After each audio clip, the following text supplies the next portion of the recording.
The Legend of Cainta. There was an old woman called Jacinta, who was well known not only in her own native town but also in the neighboring towns. In her youth, she was very popular because of her great beauty, kindness, and wealth.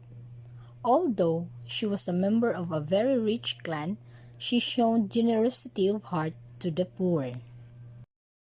Hence, she became very much loved and respected.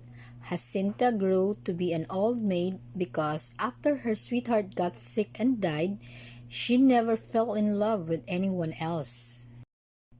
When her parents died and she was left alone in the house, she continued her charity work.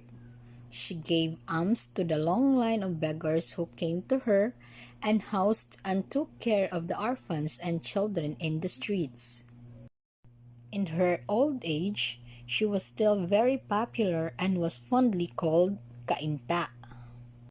One Christmas day, however, when the old and the young called on her to give their greetings, she was not by the window to welcome them.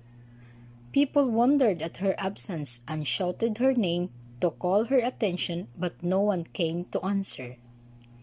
They went up the house and discovered the dead body of Cainta lying on the floor. Beside her were the piles of Christmas gifts she was preparing to give to her well-wishers that day. People far and wide grieved over her death.